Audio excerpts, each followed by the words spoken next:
सौंपना चाहूंगी कि वो हमारी अगुवाई करें।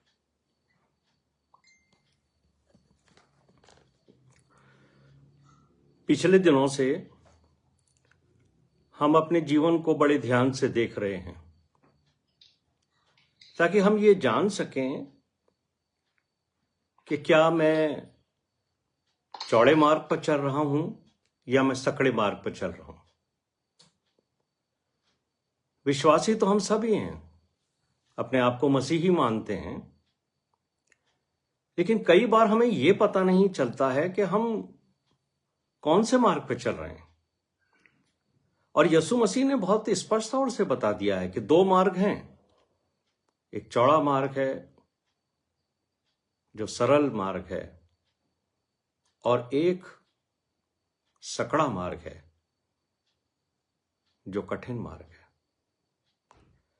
लेकिन सकड़े मार्ग पर चलते चलते हम एक दिन अनंत जीवन में प्रवेश करेंगे। कठिनाइयां आएंगी, परेशानियां आएंगी, लेकिन अंत में जो सकड़े मार्ग पर चलेगा वही विश्वासी ठहरेगा।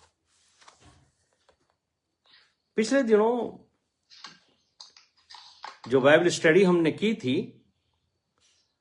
उसमें पौलुस ने हमें एक बात समझाई थी। फिलिपियों का 2 अध्याय 5 से 9 हमने पढ़ा था, और पौलुस ये सलाह दे रहे थे, उनकी ये ख्वाहिश भी थी कि हम वैसा स्वभाव रखें जैसा यीशु मसीह का था। और पौलुस फिलिपियों को लिखते हुए 2 अध्याय के 7वें पद में कहते हैं कि उसने अपने आप को शून्य कर दिया, जीरो कर दिया।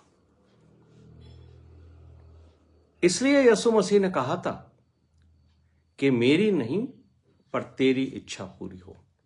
और जब तक मैं और आप परमेश्वर पिता के सम्मुख 100% सरेंडर की पोजीशन में नहीं आ जाते, हमारे दिलों में, हमारे मन में कहीं ना कहीं अपनी डिजायर्स रहेंगी, और हम ये सोचने लगते हैं कई बार कि ये तो परमेश्वर की डिजायर से मिलती है। लेकिन मेरे प्रिय भाइयों और बहनों, यही चीज आज हम समझेंगे।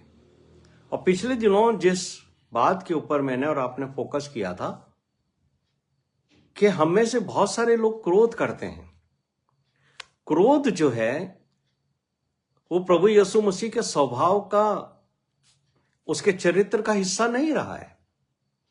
तो अगर मैं और आप में से एक भी व्यक्ति जो इस समय हमारी लार्जर फैमिली में जूम पर सुन रहा है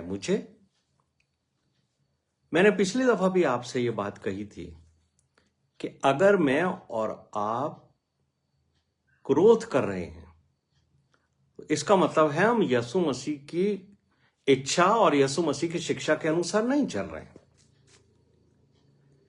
यीशु मसीह के बारे में पौलुस कहते हैं कि वो जीरो हो गया। तो क्या मेरे और आपके अंदर अभी कुछ ऐसी चीजें हैं जो मुझे और आपको जीरो तक, उस लेवल तक जाने में रुकावट पैदा कर रही?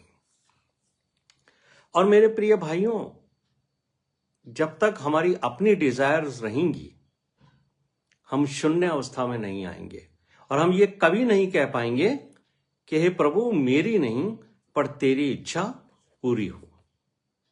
मरकुस का 10वां अध्याय अभी हमारी इन बेटियों ने पढ़ा, सुलेमीन ने 10वां अध्याय 17 से 23 पद तक। और हम इस तरीके के जब अध्यायों को पढ़ते हैं तो हमें मालूम होता है कि बाइबल जो मुकद्दस किताब है हमारी, वो हमें बताती है कि बहुत सारे लोग ऐसे हैं, उनके चरित्र का बखान किया गया है बाइबल में, जो अपनी इच्छा को परमेश्वर की इच्छा के ऊपर रखना चाहते हैं। वो चाहते हैं कि वो अपनी ख्वाहिश भी पूरी करें और अनंत जीवन भी उनको मिल जाए। और इसी बात पर ध्यान रखते हुए यीशु मसीह ने इस घटना का जिक्र किया है। एक नौजवान है, एक लड़का है, एक मनुष्य है, वो यीशु मसीह को क्या कहता है? हे उत्तम गुरु, गुड मास्टर।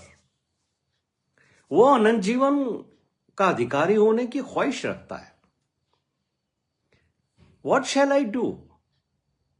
मैं क्या करूं? अपने गुरु से पूछ रहा है, हे उत्तम गुरु, मैं क्या करूं? और यीशु मसीह ने क्या पूछा था उससे? 19वें पद में ये बात लिखी है, तू आज्ञाओं को जानता है। You know the commandments. यीशु मसीह ने उसको ये नहीं पूछा कि क्या तू आज्ञाओं पर चलता है। ये बात नहीं पूछी है यीशु मसीह ने। सिर्फ ये जानना चाहते हैं यीशु मसीह कि क्या तुझे मालूम भी है कि परमेश्वर ने अपने वचन के अंदर, उस समय व्यवस्था थी, तो प्रभु यीशु मसीह उससे जानना चाहते हैं क्या तुझे व्यवस्था की आज्ञाओं के बारे में पता भी है। लेकिन दावा क्या है उसका?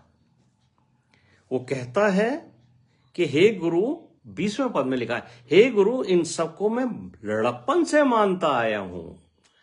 आई have obeyed all this commandment since I was young. क्या दावा है! हमें से बहुत सारे लोगों को भी इस तरीके की बात कहते हुए आप सुनोगे, अरे मैं तो प्रभु यीशु मसीह की शिक्षाओं पर पूरी तरह चलता हूं। लेकिन सच्चाई तो ये नहीं निकली। अगर आप मरकुस का 10वां अध्याय 17 से 23 तक पढ़ेंगे, वहां तो ये बात नहीं निकली कि उसने यीशु मसीह की बातों को सुना, लेकिन उसने किया वही जो उसकी अपनी डिजायर थी। मेरी इच्छा पूरी हो, मैं धन नहीं छोड़ सकता हूं, लेकिन मुझे स्वर्ग भी चाहिए। लेकिन मेरे प्रिय भाइयों और बहनों, उसने अपनी इच्छा पूरी करी। और जब जब मनुष्य अपनी इच्छा को पूरी करता है, स्वर्ग का राज्य उसे नहीं मिल पाता। उसके हाथ से वो चीज चली जाती है जिसको वो लेने के लिए सारे जीवन मसीही रहने की कोशिश करता है।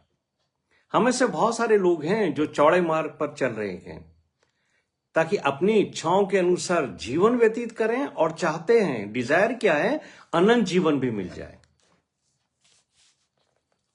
चौड़े मार्ग पर चलने वाला व्यक्ति भी ऐसा ही विश्वासी है जो प्रत्येक संडे को वर्शिप अटेंड करता है, चर्च जाता है, और अगर उसको अवसर मिलता है तो वो सामने आकर पुलपिट के पास जो पोडियम होता है उस पर खड़ा होकर बाइबल भी पढ़ता है। वो व्यक्ति प्रार्थना भी करता है। बहुत से लोगों को तो इंटरसेसरी प्रेयर के लिए पास्टर इनवाइट करते हैं और वो आकर कलीसिया के लिए प्रार्थना करते हैं। और ये बात वो जानते भी हैं और कहते भी हैं कि हम तो बचपन से जो है परमेश्वर के वचन को सुनते आए हुए हैं। लोगों को बताते भी हैं कि इस वचन में यहां ये लिखा है, इस वचन में वहां वो लिखा है। लेकिन यीशु मसीह कहते हैं कि जो मेरी आज्ञाओं के अनुसार चलता है, मेरी इच्छा के अनुसार जीवन व्यतीत करता है, वो व्यक्ति जो है वही अपना जो घर है वो चट्टान पर बनाता है। वही वो व्यक्ति है जो सकड़े मार्ग पर चल रहा है। और इतना सब करने के बावजूद भी बहुत सारे लोग जो हैं, चाहे वो क्वायर में गाना गाते हो, प्रेज एंड वर्शिप करते हो, चाहे वो वचन को सुनते हो, और आपने बहुत सारे लोगों को सुना होगा जो बीच में हालेलुया, प्रेज द लॉर्ड जोर जोर से बोलते हैं, लेकिन साथ ही वो अपनी इच्छा को यीशु मसीह की इच्छा से ऊपर रखते हैं। जब चूज करने का समय आता है कि हम अपनी इच्छा के अनुसार चलें या प्रभु यीशु मसीह की आज्ञाओं के अनुसार चलें, वचन को सुनने के बाद भी बहुत सारे लोग हैं जो अपनी इच्छा को यीशु मसीह की इच्छा से भी ऊपर रखते हैं और सोचते हैं कि प्रभु तो दयालु है, हमारी इच्छाओं के अनुसार चलने देगा, क्योंकि वो हमारा पिता भी है। लेकिन मेरे प्रिय भाइयों और बहनों, परमेश्वर हमसे जोर जबरदस्ती नहीं करता है। ये परमेश्वर का चरित्र है वो अपनी बात हमें जरूर बताता है, ठंडी और धीमी आवाज हमें आती है, वो हमें चिताता भी है। यदि हम अपने विवेक का इस्तेमाल करेंगे तो सही और गलत को हम पहचान सकते हैं। इसको पहचानने की तो क्या भला है और क्या बुरा है, ये तो आदम और हवा ने अदन की वाटिका में स्वयं आगे बढ़कर के जो है वो प्राप्त किया था। तो ये हमारे पास है आत्मा कि हम क्या सही है हमारे लिए, क्या गलत है, ये हम जानते हैं। हम ये भी जानते हैं कि परमेश्वर की इच्छा क्या है। इसलिए निर्णय परमेश्वर ने मनुष्य पर छोड़ा है। तुम अपनी इच्छा के अनुसार चुनाव करो। क्या तुम मेरी आज्ञाओं के अनुसार जीना चाहते हो, या तुम अपनी इच्छाओं के अनुसार, अपनी डिजायर के अनुसार जीना चाहते हो? हम क्या पसंद करते हैं, आज्ञाओं पे चलना या परमेश्वर की इच्छा के अनुसार चलना, या हम अपनी इच्छा के अनुसार चलना चाहते हैं? और जेनेसिस चैप्टर 4 वर्स 1 to 7 पढ़ा गया। और यहां जिस विषय के ऊपर मैं खास फोकस कर रहा हूं वो है क्रोध। और 7वें पद में परमेश्वर ने कैन को स्पष्ट तौर से पहले ही समझा दिया। परमेश्वर पहले समझा देता है। एक मौका है यह मेरे और आपके कि हम परमेश्वर की बात को सुने। इसके पहले कि वो क्रोध करता, इसके पहले कि वो क्रोध के द्वारा मर्डर करता, उसे चेतावनी दी गई थी। 7वें पद के अंदर अगर आप उत्पत्ति का 4था अध्याय 7वां पद पढ़ते हैं तो वहां पर क्या कहा था परमेश्वर पिता ने? पाप द्वार पर छिपा रहता है। क्योंकि शैतान की तो इच्छा यही है कि वो हर विश्वास के ऊपर प्रभुता करे, उसको कंट्रोल में रखे। शैतान क्या करता है, वो हमारी इच्छाओं को इतना बढ़ा देता है कि उस इच्छा को पूरी करने के लिए हम परमेश्वर की आज्ञाओं की अवहेलना करते हैं और हमसे वो फिर पाप करवाता है। पाप करवा कर वो हमारे ऊपर प्रभुता करना चाहता है। वो हमें याद दिलाता है तुम पापी हो। वो हमें डराता है कि तुम्हारे पाप को उजागर हो जाएंगे। कई लोग छिपके पाप करते हैं और इस डर से जीते रहते हैं कि कहीं ऐसा ना हो कि मेरा पाप उजागर हो जाए। तो मेरे प्रिय भाइयों और बहनों, जब हम परमेश्वर की इच्छा के अनुसार जीवन व्यतीत करते हैं, कुछ बात छिपाने की नहीं, लेकिन जब हम अपनी इच्छा को, उन कामों को करते हैं जो हमसे आगे चलकर पाप होता है, उसको हम छिपाना चाहते हैं और हम ये नहीं चाहते कि वो लोगों तक पता पड़े। इसलिए शैतान हमें पहले हमारी डिजायर को बढ़ाता है, फिर हमसे पाप कराता है, फिर वो हमें पाप याद दिला करके लोगों को पता होगा, इससे वो हमें डरा के रखता है। और यही उसका काम करने का तरीका है। परमेश्वर ने मनुष्य को बनाया है, इसलिए वो उससे बहुत प्यार करता है। वो नहीं चाहता कि इंसान पाप में गिरे, इसलिए खुदा ने कैन को चिताया। खुदा तो जब वो भेंट लेके आया था तब भी जानता था, और परमेश्वर पिता यहोवा परमेश्वर तो उसके कामों को भी जानता था। लेकिन पाप में गिरने से पहले, पाप करने से पहले उसको चिताया गया, उसको समझाया गया, लेकिन उसके साथ जबरदस्ती नहीं की। यही है परमेश्वर का गुण।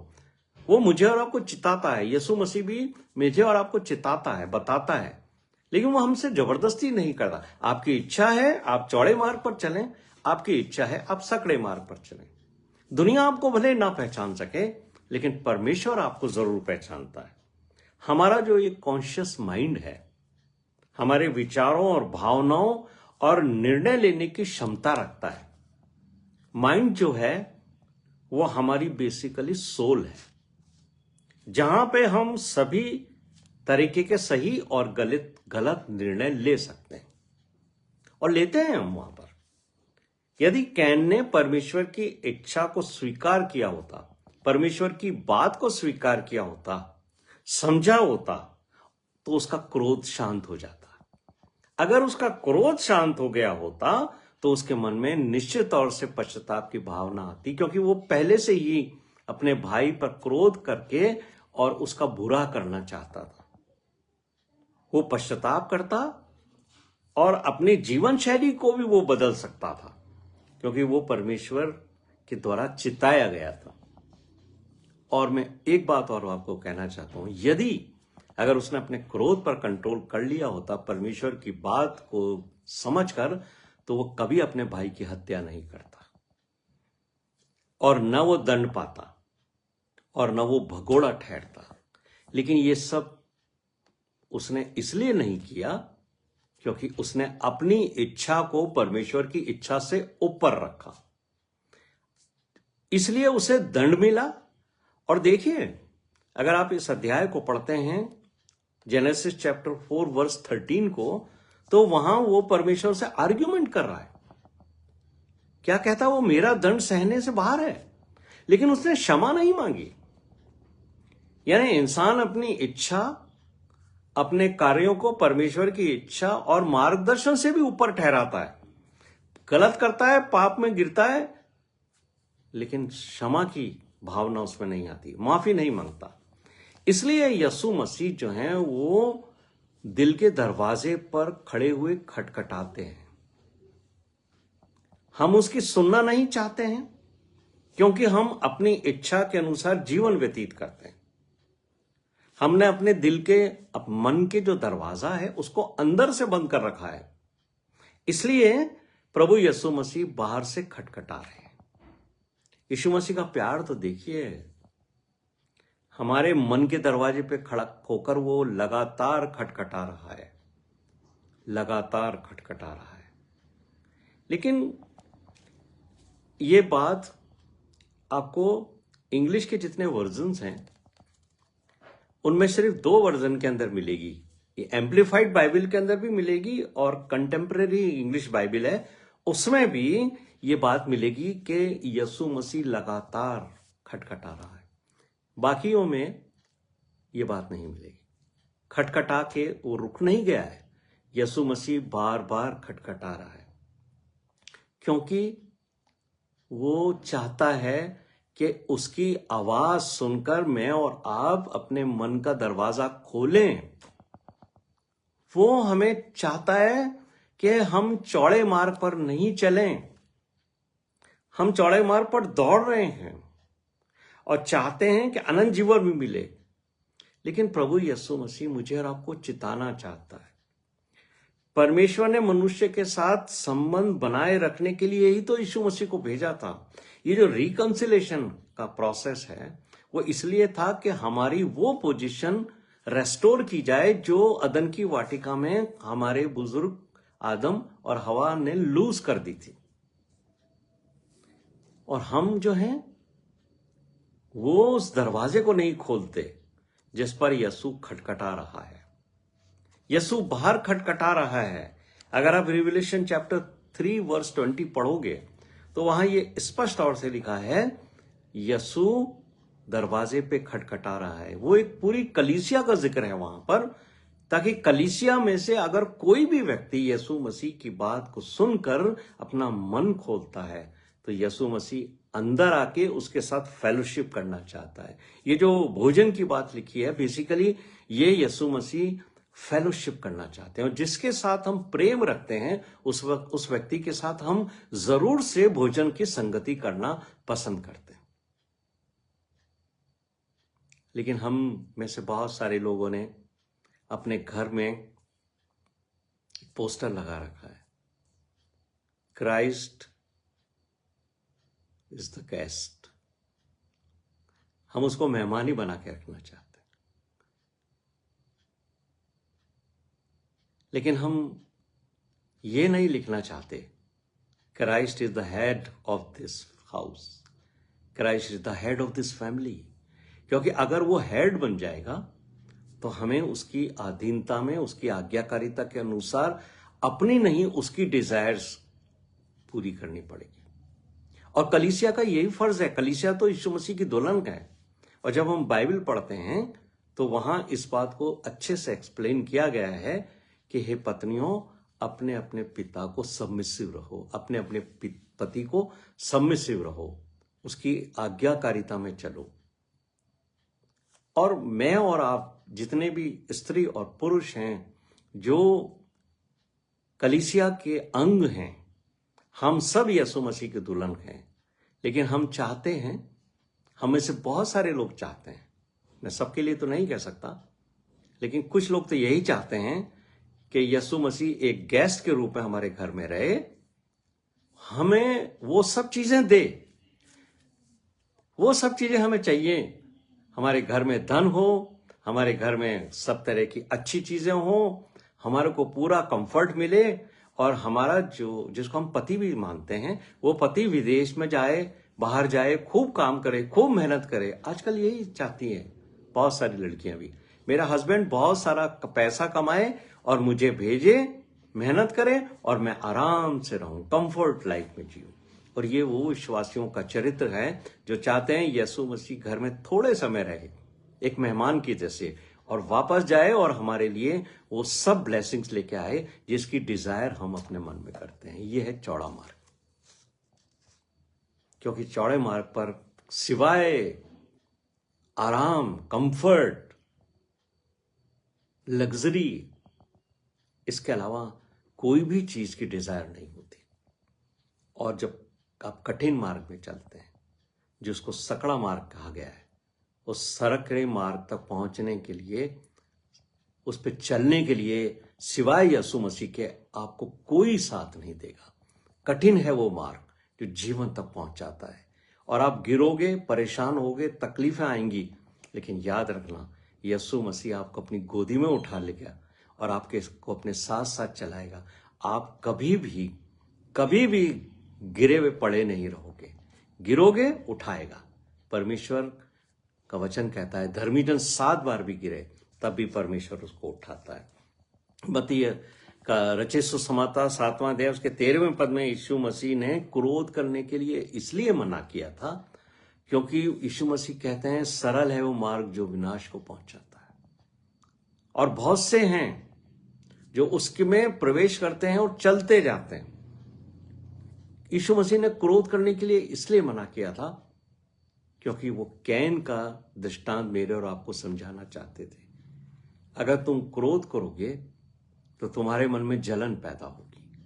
जलन तुम्हारे मन में बदला लेने की भावना को पैदा करेगी, और जब तुम बदला लेने की भावना से जीते रहोगे, जैसे कैन ने किया, क्रोध के बाद बदला लेने की भावना से वो चल रहा था, लेकिन प्रभु परमेश्वर पिता यहोवा ने उसको समझाया, चिताया, बताया कि देख शैतान तो द्वार पर खड़ा हुआ है, वो छिपा हुआ है, छिपके वो कोशिश कर रहा है, तू बस अपने मन को खोले और शैतान घुस जाए। उसको मौका चाहिए आपके और मेरे जीवन में उस डिजायर को पूरी करने के लिए जो हमारे जीवन के लिए हानि पैदा करेगी।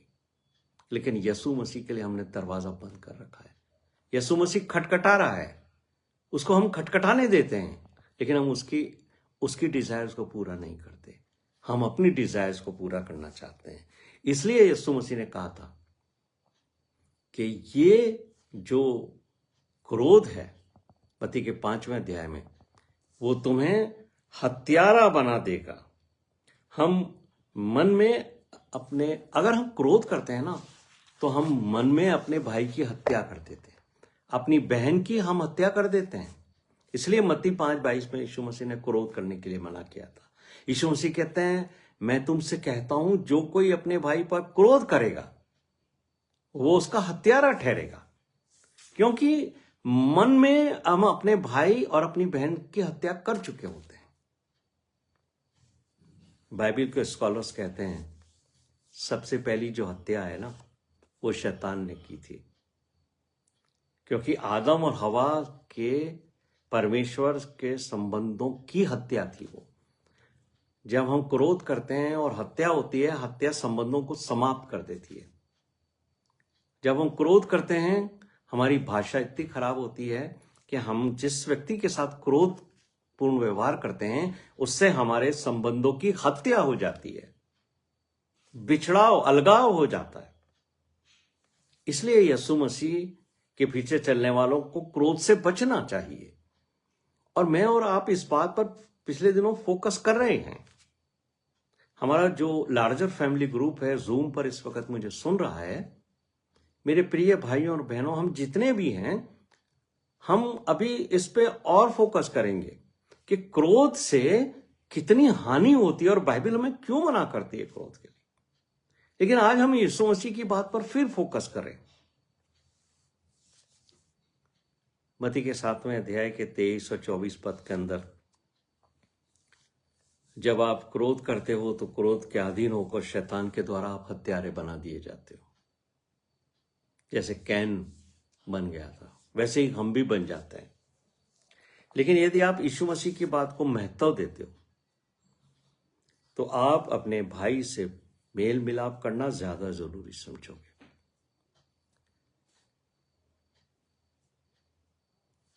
और यीशु मसीह ने यही बात की। मत्ती के 7वें अध्याय के 23 और 24 में उसने आज्ञा दी थी कि अपने भाई से पहले मेल मिलाप कर लेना, फिर मेरे पास आना।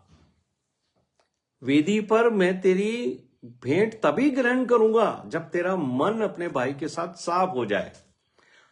यही काम हाबिल और केन ने किया था। भेंट लेके आए, परमेश्वर उसको ग्रहण नहीं करेगा जिस व्यक्ति का मन साफ नहीं होगा, जिसके व्यक्ति के मन में क्रोध होगा। उस क्रोध की वजह से वो हत्यारा बनने वाला है। इसलिए परमेश्वर नहीं चाहता कि हम क्रोध की अधीनता में आए और क्रोध करके हम अपने संबंधों के हत्यारे हो जाएं। आप अगर यीशु मसीह की बातों पर ध्यान देते हैं, जो ये बात यीशु मसीह ने मत्ती के 7वें अध्याय 23-24 में कही थी कि जब तू वेदी पर आए तो और तुझे वहां में पता पड़े कि मेरे भाई के और मेरे बीच में अनबन है, वहीं छोड़ना तेरा भेंट और जाकर पहले अपने भाई से सुलह करना। आप क्रोध से बचोगे ऐसा करने से, पाप में गिरने से बचोगे जो शैतान आपसे करा रहा है। आपकी भेंट परमेश्वर स्वीकार करेगा और फिर आप अनंत जीवन में प्रवेश कर पाओगे, क्योंकि आपने अपनी इच्छा पूरी नहीं करी, आपने प्रभु यीशु मसीह की आज्ञाओं को पूरी किया। लेकिन क्रोध आपको हत्यारा बना देगा, यह बात यीशु मसीह ने आपको स्पष्ट कह दी है। और यूहन्ना अपनी पहली पत्री में भी ये बात कहते हैं। Epistle of John, first epistle of John chapter 3 verse 15 में हमेशा याद रखना है इस बात को और क्रोध मत करना, क्योंकि यूहन्ना कहते हैं जो कोई अपने भाई से बैर रखता है वो हत्यारा है। और तुम जानते हो कि किसी हत्यारे में अनंत जीवन नहीं रहता। किसी हत्यारे में अनंत जीवन नहीं रहता। यदि आप क्रोध करते हो तो आत्मिक सेंस में आप एक हत्यारे हो। प्रकाशित वाक्य 21 अध्याय 8वें पद में ये बात स्पष्ट तौर से रखी है, स्पष्ट तौर से लिखा है कौन कौन अनंत जीवन में प्रवेश नहीं करेंगे बल्कि आग और गंधक की झील में जाएंगे। वहां स्पष्ट तौर से ये लिखा है, रिविलेशन चैप्टर 21 वर्स 8, हत्यारों का भाग उस झील में मिलेगा जो आग और गंधक से जलती रहती है। मेरे प्रिय भाइयों और बहनों, क्रोध से बचना है, क्रोध नहीं करना है, क्योंकि क्रोध मुझे और आपको एक दिन हत्यारा बना देगा। आइए हम प्रार्थना करें कि परमेश्वर हमें क्रोध से बचाए। जब जब हमारे हृदय में क्रोध जन्म ले, प्रभु यीशु मसीह की तरफ देखिए, उसके चरित्र में क्रोध नहीं था। तो अगर मैं और आप उसको फॉलो कर रहे हैं तो हमारे हृदय में भी क्रोध जन्म नहीं ले सकता, बल्कि हमारे अंदर से भी प्रेम का एक दरिया फूट निकलेगा जो मुझे और आपको अनंत जीवन की ओर बहा के लेके जाएगा। आप सबको जय मसीह की। आइए प्रार्थना करें।